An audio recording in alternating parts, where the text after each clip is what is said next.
Hi everyone, welcome to the Google Digital Garage. Before I get started with the presentation, I just want to make sure that we're all able to see and hear me. So if you're having any problems at all with your picture or sound today, the best thing you can do is hit the refresh button at the top of your screen or refresh the page however you do it on your device. That usually fixes most of our issues. If you're still having problems, if you go to the bottom right hand corner of your YouTube window, you should see a little cog. If you click on that cog, you'll be able to access your YouTube settings and you'll be able to fiddle about with those until you can see me wonderfully and clearly and hear me okay as well. So welcome to the Google Digital Garage and welcome to Writing for Social Media. My name is Zoe. I am one of the many trainers for the Google Digital Garage, which is Google's free skills training program. Just so you know a little bit about me, I have been working in marketing for nearly 10 years now. Mostly working to do with writing, and that's writing all sorts of things from blogs to research papers to infographics to social media posts. That is my specialty. That's what I market myself as. So I'm hopefully a very good person to take you through writing for social media. We're going to cover all sorts today, from sort of coming up with your tone of voice to understanding when to say certain things to how to respond to certain comments, things like that, which are hopefully going to give you a good idea of how you can market your own business online, because social media is obviously a huge part of that. I'm not alone, of course. I'm also joined by a wonderful moderator today, and that is Roshane. She is our moderator, which means she'll be in the chat. And that means you can chat to her, you can say hello, you can ask her questions, and you can also answer questions that she might have for you. Now, I did mention asking questions. Anybody at any point, if you've got a question, please do feel free to pop it right in the chat there. Either Roshane can answer it, or we've got our own little question breaks as well. So we can absolutely have the time to make sure we're giving you all you need from this session. We don't want you to stay silent if there's something you're not sure about. It would be great to hear from all of you. I think that's just about everything before we can start. Just so that you know, we do have plenty of other webinars and a variety of topics, including a few more social media webinars. I might be signposting you to some of them in the session, but if you are interested in learning more from the Google Digital Garage, we do have all of our webinars linked underneath me in the video description. So if you go down to that description, you should see a link to all of our webinars, all of which are completely free, just like this one. So today we've got three main objectives and three sections to this presentation. Number one, we're going to look at defining your brand. And what we're really looking at there is what a brand tone of voice is. I mentioned tone of voice earlier. It is a very important step for anybody working on social media to have a good brand tone of voice. Then we're going to look at how you actually go about writing on social media. Writing is a skill. Some people will say, oh, I'm just not a very good writer. And you might not be right now because you might not have practiced it. But it is a skill. And like any skill, you can practice it and you can get better at it. The more you write, the better you'll get at it. So it's absolutely something that you can get really good at, even if you think you're not very good at it right now. And then finally, we're going to show you a few little tools, some tips and tricks that are just going to boost your content marketing, make the things that you share on social media that much more impactful and impressive. Now, just before we start, I do want to highlight this. We have free one-to-one mentoring available from Google at the minute. So anybody based in the UK who works for a small business or for a charity is able to access this one-to-one mentoring at the link below, g.co/UK mentoring. It is only at the minute open in the UK, as far as I know, but anybody who is eligible for that, you get a full hour chatting to one of our Google Digital Garage trainers, just like me or somebody else. And that means you can talk about anything at all that you want to talk about, anything that you would find useful for your business, about getting online, anything like that. So do take advantage of that. There's no strings attached. You don't have to sign up for one free session, but then you have to pay for the next 4 or something like that. It's just a single free mentoring session, so we can make sure we're helping you get online. I can see we've got lots of hellos. Hello to Jonathan, to Mary, to Leah, to Charlotte, to Christopher. Looks like we've got people from all around the world today, which is always fantastic to see. Thank you, everyone, for joining us. It's really good to see you all here, and I hope you're ready to learn as we're about to get into the meat of the session. So welcome everybody. Thank you for joining. And aloha to you to Patrick as well, who's just said hi. So let's start by defining your brand. And we have a question for you. So if you want to answer this, it would be great to get some answers. All you need to do is type your answer in the chat. Some of you already said hello there, so you hopefully are all aware where the chat is and how to use it. I want to know from you what you think a brand tone of voice is. So pop down to the chat and write out what you think your definition of that is at the minute based on what you know so far. Now, whenever I ask you a question, there is going to be a little bit of a delay. It's going to take, there's a small delay between me speaking here in my house and you actually hearing my words as they're uploaded to the internet. And then, of course, there's the delay in the time that it takes you to write your answer. So it might seem like I'm moving on. I am still going to come back to any answers we get. So don't let that stop you from answering. I just don't want to be sat here not saying anything while I wait for some answers. But yeah, if you get a chance, pop your answer in the chat and let me know what you think a brand tone of voice is. Oh, and I can see that Mary has just popped in. Mary, your answer is as a brand's personality. Yeah, I think that's a really good definition. Your brand tone of voice is your brand's personality. It is a little bit more narrow than that, but you're very much on the right lines. Yeah, a brand's personality. We would say that a brand tone of voice is the way that your brand or your business would speak if it was a real person. So it is very, very linked to your brand sort of personality, isn't it? It's the words that your brand would use. It's the phrases that it would use. It's the language that you would speak. And also things like, how would your brand respond in certain situations? If someone said one thing to your brand, how would it reply? The reason we need to know this is so we know what to say when we are marketing on social media, when we're putting things on social networks like Facebook, Twitter, Instagram, and so on. How is your brand going to speak? And this is, you see, Mary, you've taken the words right out of our mouth there. Well done. It is connected to your personality, isn't it? Or your brand's personality. Now, you might be thinking, well, your brand doesn't have a personality. It's just a company. It's an organization. It's not a person. But we're thinking about if it was a person, what kind of person would it be? What would its likes be, its dislikes, things like that? And that's going to help us come up with a good tone of voice. So I've got some examples for all of you that should make this a little bit clearer and give you some ideas about how you can speak. So here is one possible question that you can ask, a really good question that you can ask yourself when it comes to thinking about your brand. If your business or brand was a celebrity, who would it be and why? Again, I'd really like to see some answers in the chat. What do you think the answer would be to this? If your business or brand was a celebrity, who do you think it would be and why?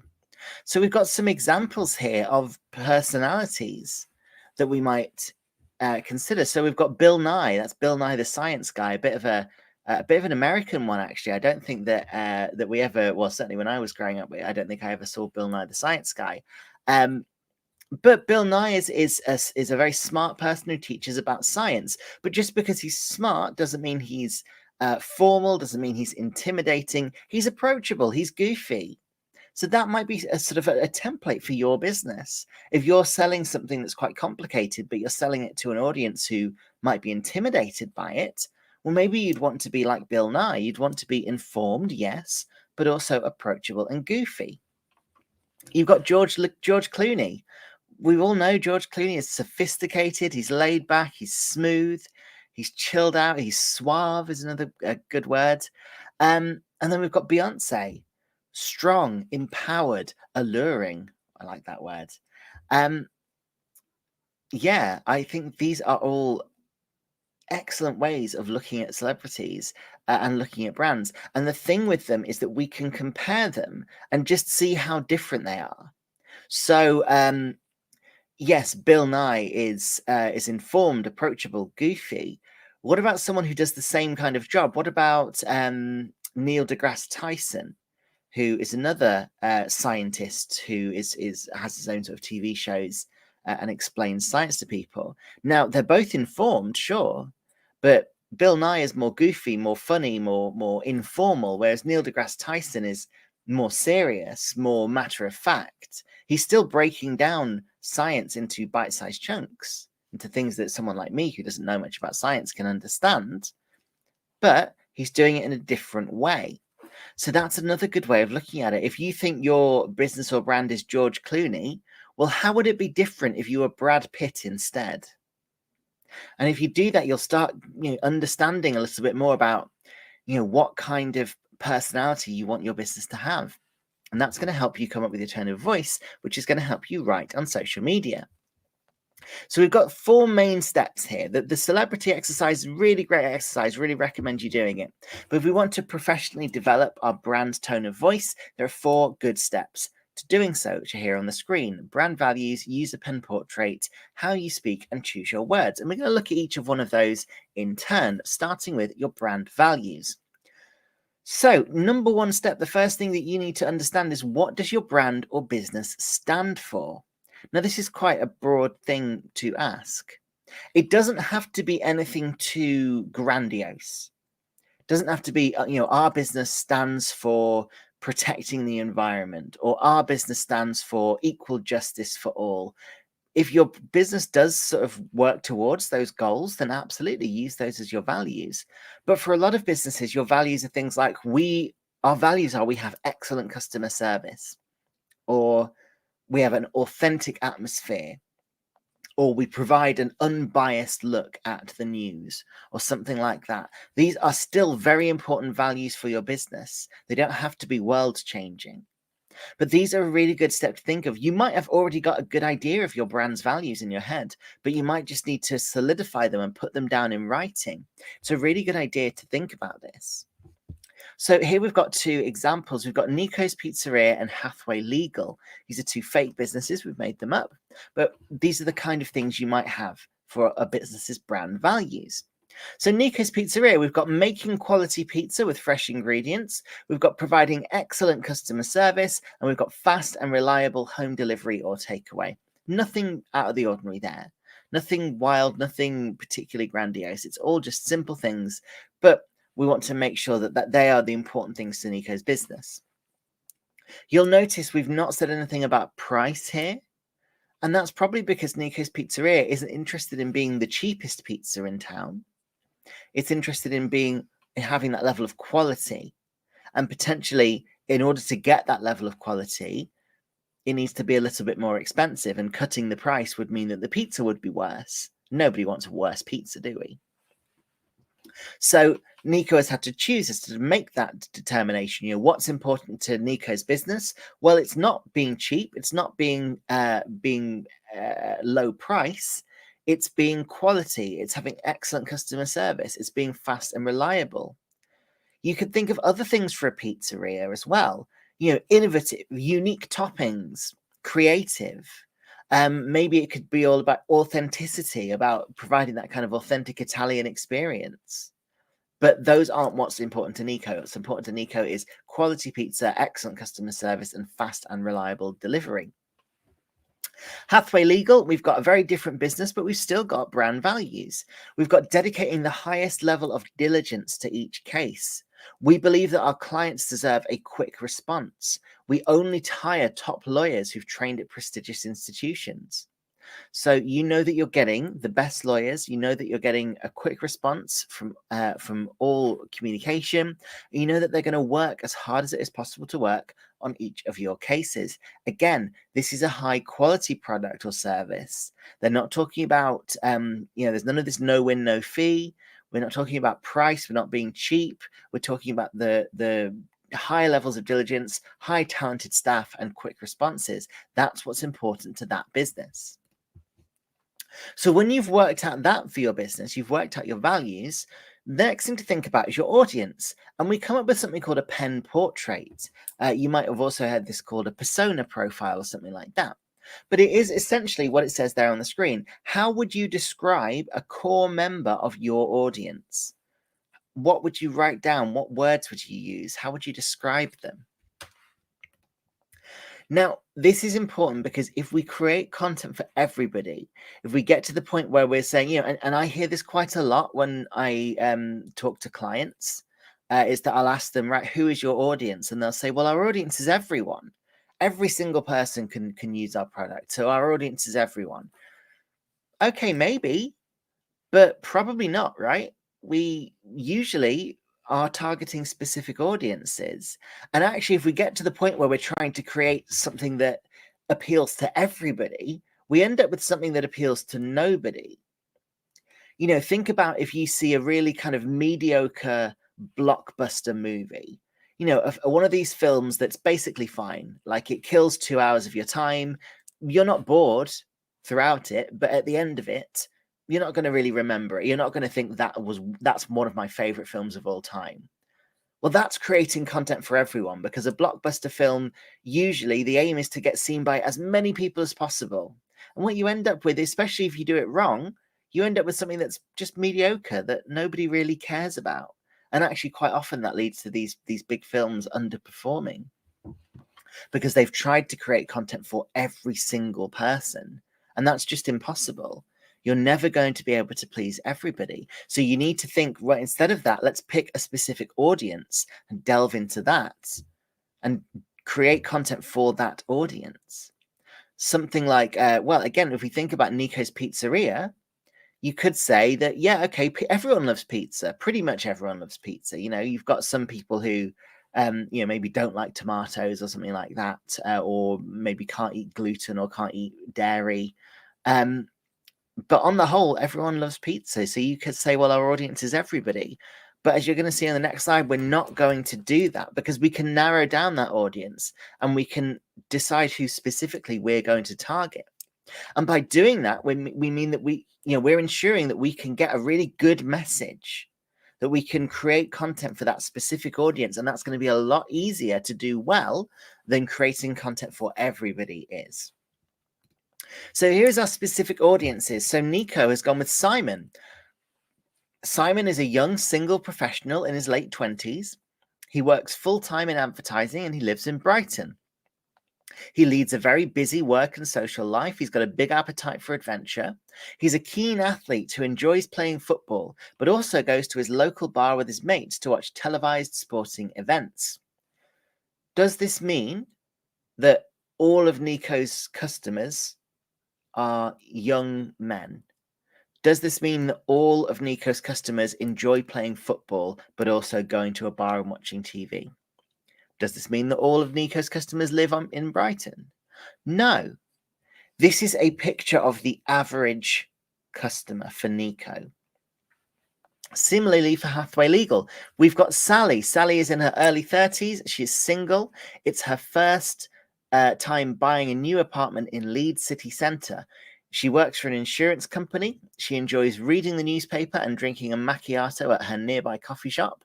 She is a tech fanatic and enjoys getting the latest gadgets. She graduated with a degree in history. She's a bit of a grammar nerd and she appreciates quality. Again, does this mean that all of Hathway Legal's clients are tech fanatics? Does it mean that they're all grammar nerds? No. This is just a picture of the average person. We are trying to take general traits that we know apply to most of our customers, and we're creating this is your persona profile. This is your pen portrait. But think how much easier and more effective it's going to be to create content that appeals to Simon than it would be to create content to appeal to everybody. We know what Simon likes. Simon likes football. He loves playing football and he likes watching sport. He's really busy. He's got a busy work, busy social life. So already we know, well, we could talk about sport, and we also probably want to keep the length of anything that we send to Simon pretty short because he's very busy. So already we've got a good idea of what kind of things will appeal to this audience. If we just went, well, we need to create some content, we're going to end up with something generic that doesn't really appeal to anybody. So the steps that you can go through, and if you can use research and data at any of these steps, that is always going to be the best option. So, for example, if you know that your business, your main audience is engineers, Well, you might want to do some research and go, well, what's the average age of an engineer? What's the gender balance in the profession? Is it mostly male, mostly female, or roughly even? Whereabouts do engineers live? Is it cities? Is it suburbs? Is it the countryside? Things like that.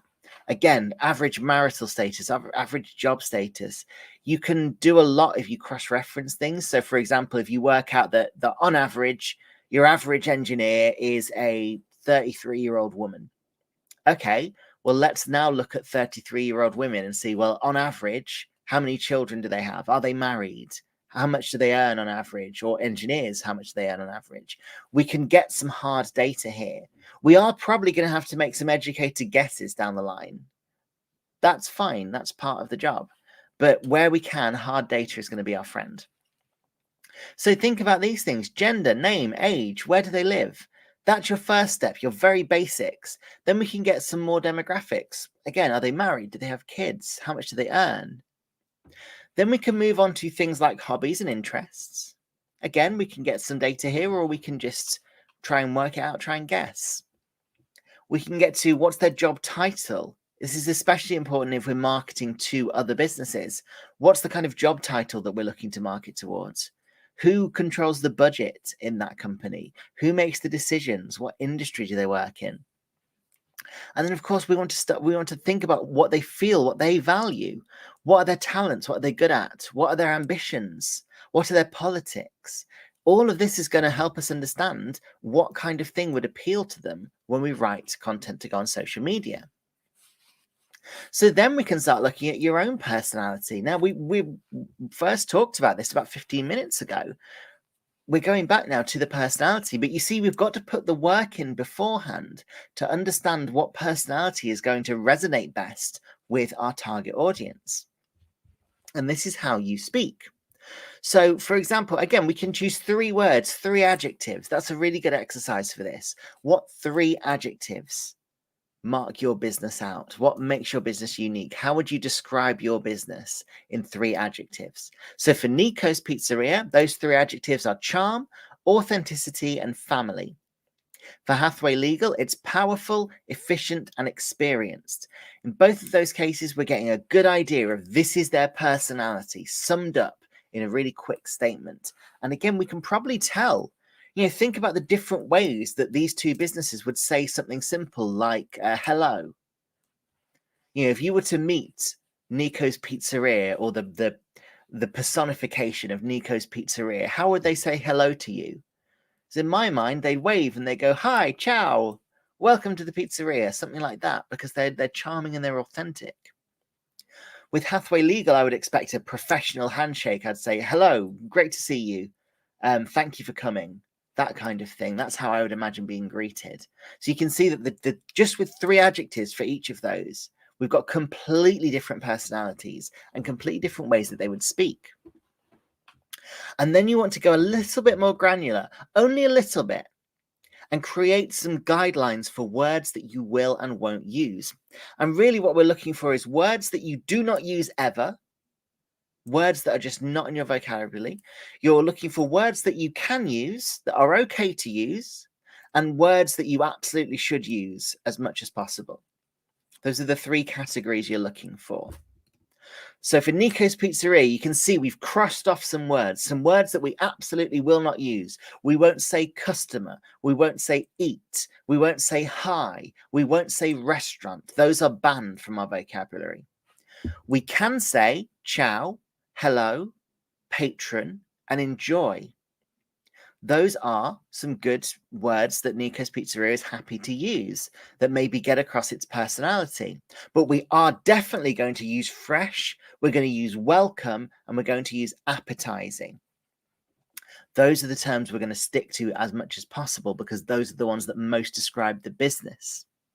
Similarly, Hathaway Legal, we have separated these in Hathaway Legal's case into different categories. So, for example, we're not going to say best wishes and cheers.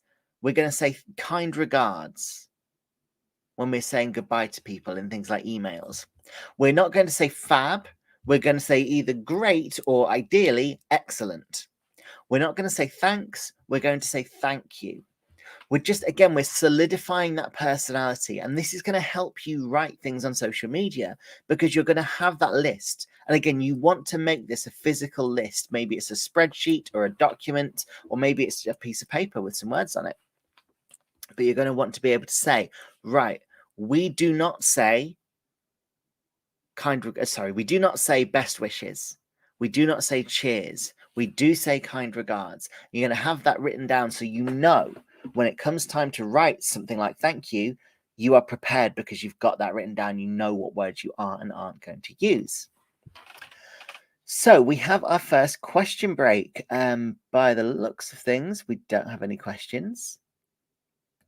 No, it doesn't look like we've got anything at all. If you do have any questions at any point, guys, please feel free, pop them in the chat. Either Roshane will answer them if she's got time, or some of them will be passed over for me for our next question break. But seeing as we don't have any, I'm going to take a quick water break, just so I don't lose my voice. And then we'll move on to our next section, which is writing for social media. So we're going to go through some of the sort of we've guiding principles for writing for social media. We're not going to tell you exactly how to write a masterpiece, but we're going to give you some guidelines for how you go about writing for social media in a way that is going to be as useful as possible for your audience and for your business. So here is a wonderful little quote. I would have written a shorter letter, but I didn't have the time. Anybody who's gone through university potentially might know this kind of struggle when you're told, right, you need to write 1,000 words on this topic. And at first you think, well, there's 1,000 words is loads of words. I'm going to have to write loads and loads and loads. But actually, when it comes down to it, the challenge isn't writing 1,000 words. The challenge is cutting your essay down to 1,000 words. It's actually harder to be brief and concise and clear. And you see this all the time. Again, the number of clients I have worked with where they'll say, right, I want a really quick article, 300-word article, something nice and easy and bite-sized to read. And I'll write that for them. And they'll go, oh, this is really good. But actually, could you mention this as well? Okay, yeah, sure. So I'll add that. Okay, that's really good. But I've talked to the rest of the business, and actually, we want you to add something about our CEO. We also want you to mention our excellent new program that we've got in France. We also want you to mention that we've got a sale coming up. And you end up with something that's bloated, that's not clear, that's not concise, because you keep wanting to put more and more into it, which is very natural. But this is why it's actually harder to write something short and clear and concise than it is to just write whatever you feel like. It's hard to fit your personality into a small character count. Some of us here, maybe I'm showing my age, remember when Twitter was just 140 characters. It's now 280. But the same thing applies. You've got a small character limit. So how are you going to get the most impact into that short character limit? Because on average, we've got an 8.25 second attention span. Now, that is an average for our whole lives. Basically, whenever you pick something up, whether it's a book or a TV show or a video game, you've got about 8.25 seconds for you to realize whether this is something that's grabbed your attention or not. That's about the amount of time we've got. Now, on social media, it's actually thought that our attention span is much shorter than that. It's around 3 seconds. 3 seconds before your audience gets bored. That's not a lot of time. Remember, we're dealing with people who are constantly scrolling or swiping through their social media feeds on their phone. I do this all the time. You've got about 3 seconds to grab my attention. Otherwise, I'm going on to the next TikTok video or the next tweet or something like that. So that means we have to write for the goldfish. We have to write for people who aren't going to read our whole sentence, potentially. We want to give them the crucial information as soon as possible so that that's what sticks in their mind. That's what they remember. So, for example, here we go. Assume your reader will only read the first half of your sentence because we've only got 3 seconds, remember. So the thing that's the most important thing about your sentence needs to be in the first half. That's what's going to grab their attention. If you say, I'm really excited that we've got some great news that coming up soon on the 25th of May, we're really happy to announce that we're going to launch a 50% off sale. By the time you get to 50% off, your customer is going to be bored. Your customer is going to have gone away. You need to start by saying, we have a 50% off sale, or our 50% off sale is coming soon. You've got to start with the exciting part, because then your audience will know whether or not to read on straight away. Instead of going, well, I'm not sure what this is about, so I'm bored, I'm going to move somewhere else, they're going to immediately go, oh, cool, a 50% off sale. Well, I want to find out more about that. And some of them are obviously going to go, a 50% off sale, I don't really care. You're never going to be able to appeal to everybody, remember. We're trying to give us the best chances possible of hooking the most people. And that happens by putting our most important information in the start of the sentence. Think about the user. Again, we've got a good idea of our audience now, hopefully. So we want to think, right, what motivates them? Why are they on social media? What kind of things are they looking for? And what are their pain points? Now, this is really, that's a sinister, really, really, really sinister phrase for this, pain points. It makes it sound like you're torturing them. But actually, a pain point is a really important part of marketing. Your users' pain points are the problems that they are having that your product or service could solve. So a pain point might be, it takes me ages to hoover my house. It takes me absolutely ages. I've got a dog, there's dog fur everywhere. It clogs up my hoover. That's a pain point for me. I've got, it takes too much time for me to do these chores. So a business that sold better vacuum cleaners might know that and might start by focusing on that pain point. We can offer you quick, easy hoovering. Or we found that 80% of our audience find that our hoovers are quicker and easy to use, something like that. That's pretty terrible to start off with, but that's just off the top of my head. But by focusing on the user, we're ensuring that we're targeting the things that are most important to them. If we focus on what you want as a business, you might think, well, I want to get more people in this weekend. So I want to talk about our new pizza that we've just brought out. We've got this new recipe pizza. Well, that's fine. But is that what your users are actually interested in? Do you have an audience that's interested in new products and that kind of novelty? Because if not, then they're not going to be bothered about your announcement. So instead, we need to think about what motivates them, what's interesting to them. Use benefits versus features. Now, this is very important. We think a lot in terms of features when we're talking about our own products and our own services. We're very used to talking about features. That is kind of how we view our own products. The problem there is that our audience is not necessarily used to thinking about these features. They want to know the benefits. So you can fall over yourself by talking in your own kind of language. You need to talk in the language of your audience. So for example, we've got a new watch, a new gadget watch. It's just come out. And there are the features. It's waterproof up to 5 meters. It's got 5mm thick glass. It comes in black, white, blue, or gold, and it's got a spherical interface. You've created this watch and you think, brilliant. These are all really great features. Our audience is going to love them. You put them on social media, nobody is going to notice. Nobody's going to care. And the reason is those features take time to understand. So if I see waterproof up to 5 meters, I have to think, how deep is that?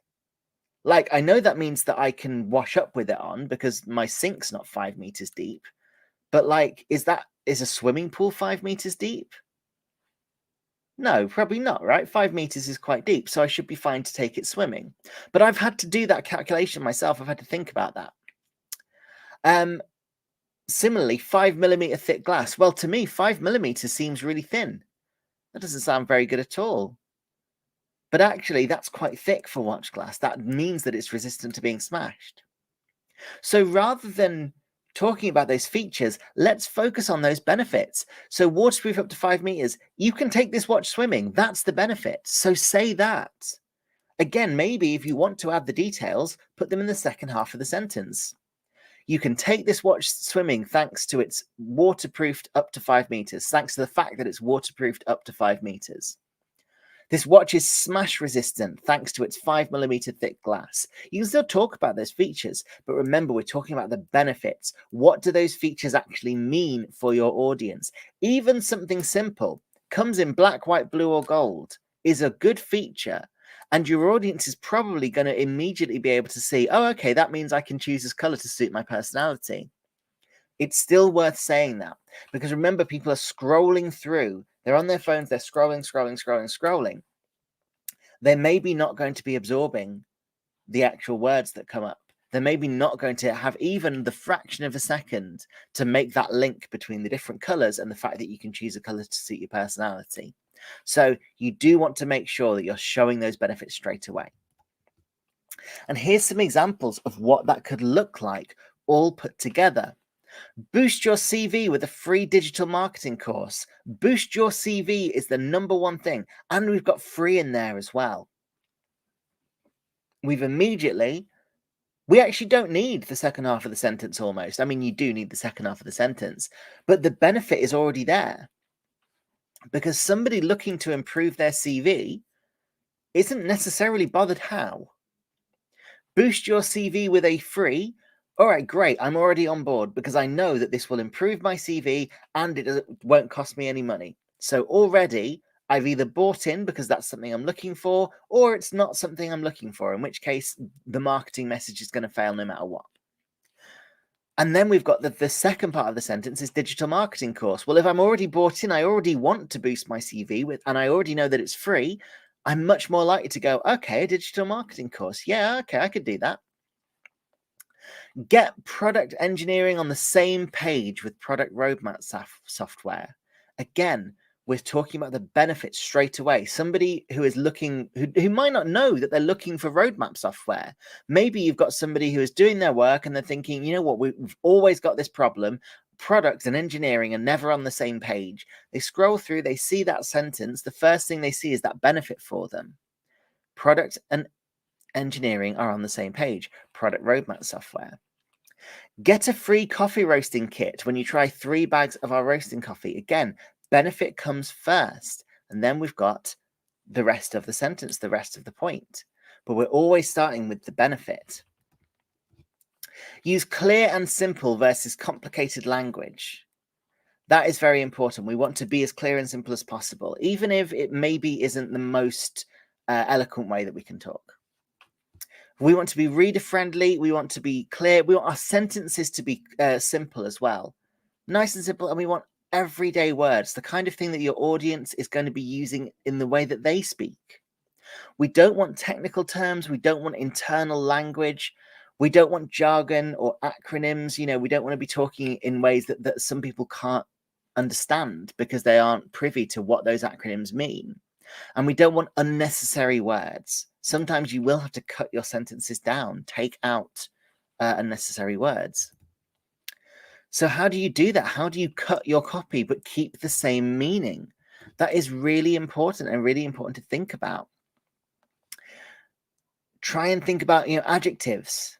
For example, this sentence could have been, how can you cut your excellent, well-crafted copy but keep the same inherent meaning? But that would be longer and that would be less impactful. So we might cut out those adjectives. We might say, well, it's not excellent, it's not well crafted, and the meaning isn't inherent.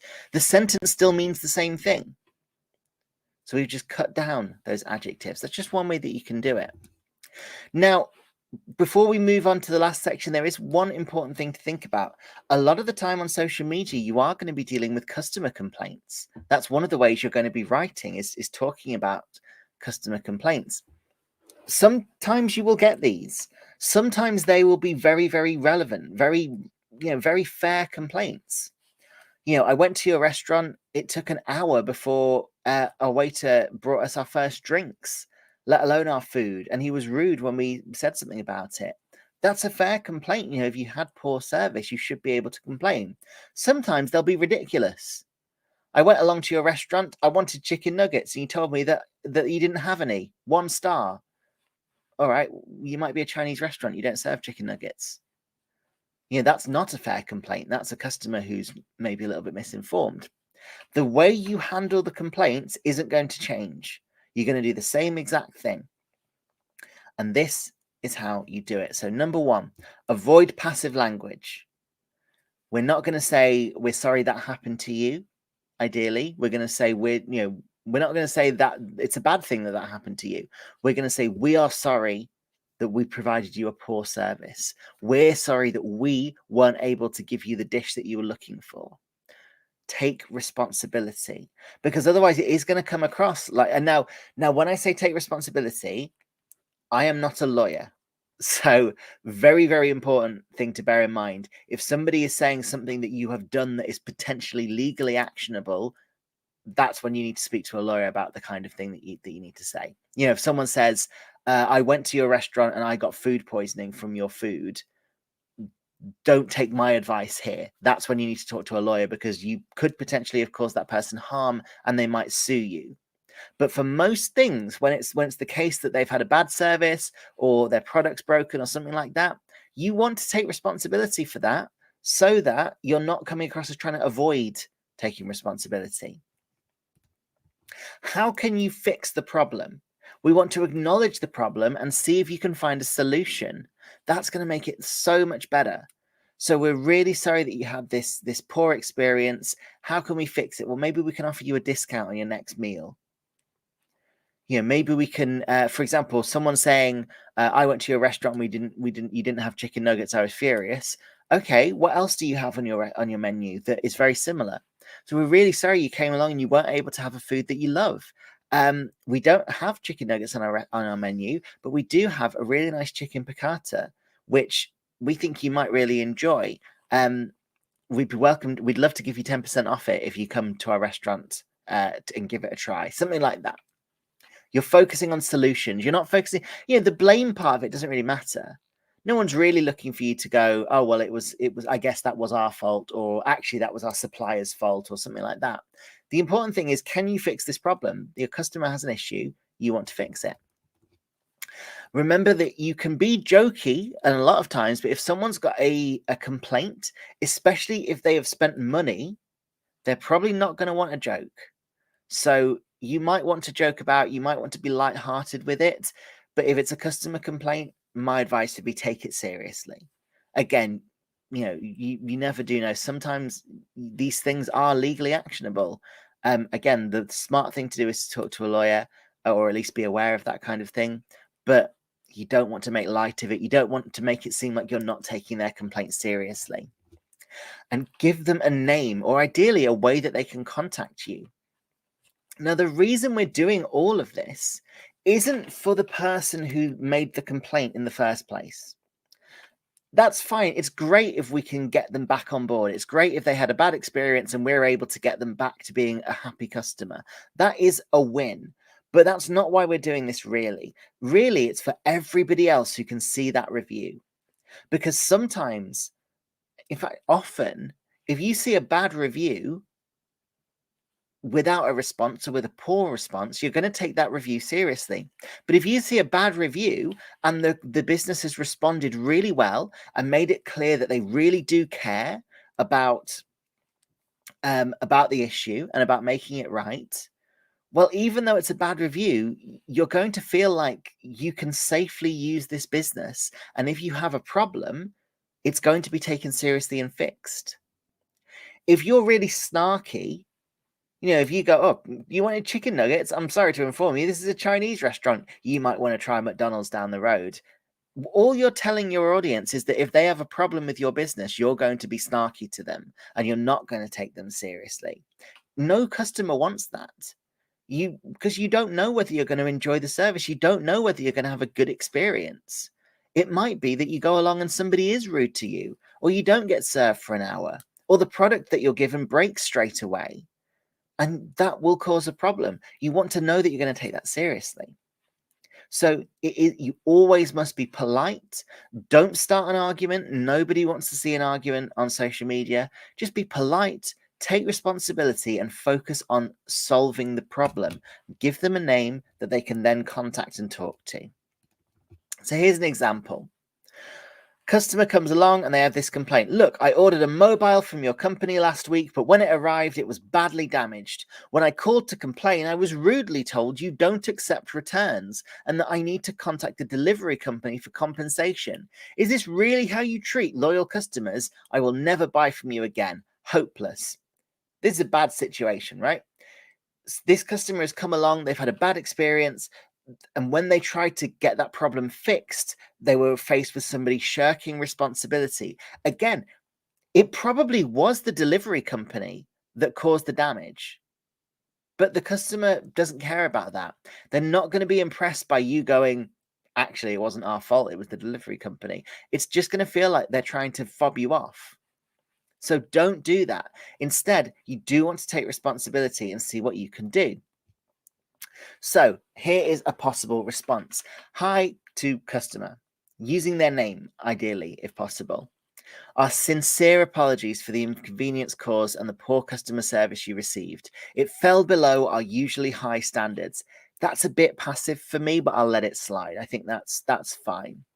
We value your patronage and will launch a full investigation into why our team provided you with misinformation and didn't treat you with the full respect that you deserve. Making it really clear there, this is not the norm for us. All of our customers should be treated with a lot of respect, and that is what's normal for our business. That's what we want to provide to every customer. This is an anomaly. This isn't how we normally treat customers. Again, you're telling that to everybody else reading this comment, not your actual customer complaining. Please contact me on my direct email and we can organize a full compensation or replacement for you. Great response here. Signing off with Hannah. Not only does it feel like they're getting a good personal response by saying, please contact me on my direct email, feels like you're being really taken seriously there, but also takes the conversation off social media. So that if that customer does want to go, no, it's ridiculous, you treated me terribly, I hate you, ideally they're doing it privately in an email where no one else can see it. That's a little cynical, but it is important to try and aim for that if possible. So we've got another question break for our final part of the session. So Charlotte has said, do we have to do these exercises in mind? Do we have to do these exercises with our customer in mind, our actual customer, or with the customer we want to have? That is a fantastic question, Charlotte. So all of this can be done with either or both. Non-committal answer for me, I know. So you absolutely do want to appeal to both the audience that you have, but potentially also the audience that you don't have yet. And it's going to depend on your business. So it might be that you already know that you know who your audience is. You've got one big audience, you'll want to appeal to them, and that's it. There are no other audiences that you think you're going to appeal to, especially if your product is quite niche, is quite specific. You know, if you think about off the top of my head, okay, my hobby is that I paint Warhammer. I paint these little models. I've got one on my desk. Don't know why. So if someone was selling a product to do with painting these particular models, that would be a very specific niche audience. They probably know who their audience are. They probably don't have any other sectors that they want to break into. Maybe they should, maybe they shouldn't. In that case, you could use your actual audience to work out your tone of voice and things like that. It might be that you've got a product where you've got a bunch of different audiences. It's okay to have more than one target audience. So you could do all of these exercises. You could come up with a tone of voice for your ideal audience, for your current audience. Maybe you could segment them up. Maybe your current audience is both, young professionals and older family heads of families, sort of thing. That's absolutely fine as well. If you do have that situation, it's important to make sure you're splitting your content up. So maybe you've got 4 different audiences. I wouldn't recommend more than 4. That's probably my high limit, but some people say more is fine. Some people say less. But let's say you've got 4 target audiences. Maybe you do Monday is for audience 1. So all the content you post on a Monday is for audience 1. Wednesday is for audience 2. Friday is for audience 3. Sunday is for audience 4. Maybe you do it that way. Maybe one of your audiences is on Facebook. One of them is on Twitter as their primary social network, in which case, brilliant. You just have to do a different tone of voice for each network. It is going to depend so much on your audience and your business and things like that. But in general, yes, you do want to think about whichever, if you only come up with one, if you're only doing one audience, it should be whichever audience you think is the most valuable to you. So whether that's the one that you currently have that you just want to increase the size of, or if it's about branching out into another audience. Hope that works. Is it Charlotte? Yes, hope that's a good answer for you, Charlotte. Copy Unleashed just said, please don't start a sentence with a numeral. And I can see there's been a little discussion about, it is an English grammar rule. You're absolutely right there, Copy Unleashed. You shouldn't start a sentence with a number or a numeral or anything other than a letter. Is it okay, though, if your brand voice doesn't follow the conventions of grammar, especially in a professional setting? It depends on your audience, because if your audience is professional and well-read, think about Hathaway Legal right at the start of the session. We mentioned that Hathaway Legal's target audience is a grammar nerd. Well, in that case, absolutely, you want to follow grammar as much as possible. If your audience isn't that bothered, as long as the sentence is very clear, and I'm not suggesting that you break too many grammar rules. It hurts me to say this because I am a bit of a grammar nerd myself. I don't want people breaking the rules of grammar, because I think that's what helps sentences become clear and easy to read. But with something like starting a sentence with a numeral, that's a rule that you can bend if that's what your audience demands. If you've not got an audience who's that bothered about the rules of grammar, who might not even notice that that is a rule of grammar, and actually, the most important thing for that audience is to get that number in front of their face straight away, 50% off. That's not going to be the case for most audiences, to be fair. For the most part, you are going to not want to start your sentence with a number. It kind of just doesn't look right. But for some audiences, that might be right. The point isn't that you should or shouldn't do this. The point is that it does, it all depends on what your audience is going to want to see. Sometimes it's okay to bend the rules of grammar, to break the rules of grammar, if that is the sort of thing that your audience is going to respond really well to. But you need to understand your audience well enough to know that that's the right thing to do. I hope that's nice and clear. We are going to have one last break for questions at the end, but I have got a few more slides to get through. And it's these tools for content marketing. So starting with spelling and grammar, we have got a tool called Grammarly. That's Grammarly. Rashane hopefully will be sharing links to all of these in the chat. So Grammarly is an online spelling and grammar checker.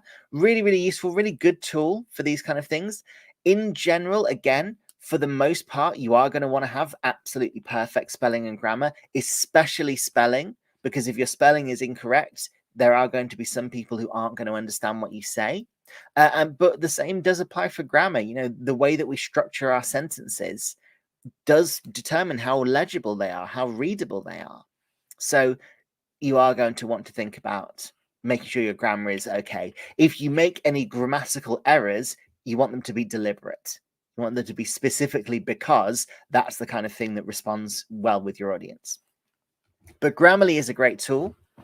We've also got to think about the visuals of our social media, because we are visual creatures. We don't talk about this a lot in this presentation. We do have one called Build Your Personal Brand Online that's really good, that does go into visuals a little bit more.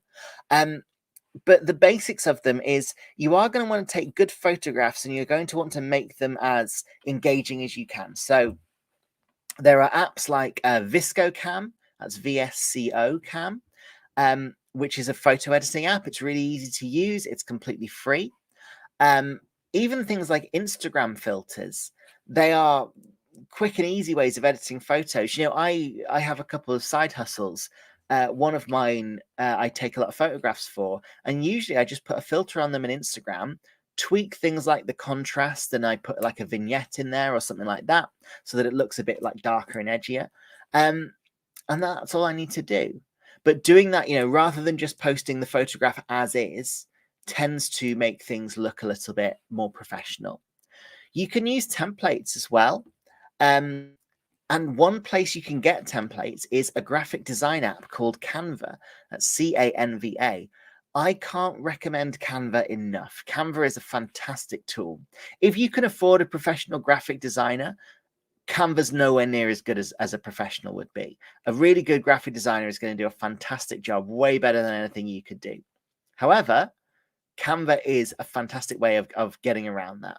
It is a free graphic design tool. There are paid features, but the base Canva app is free and it gives you a lot of really good tools. So Canva is a great shout.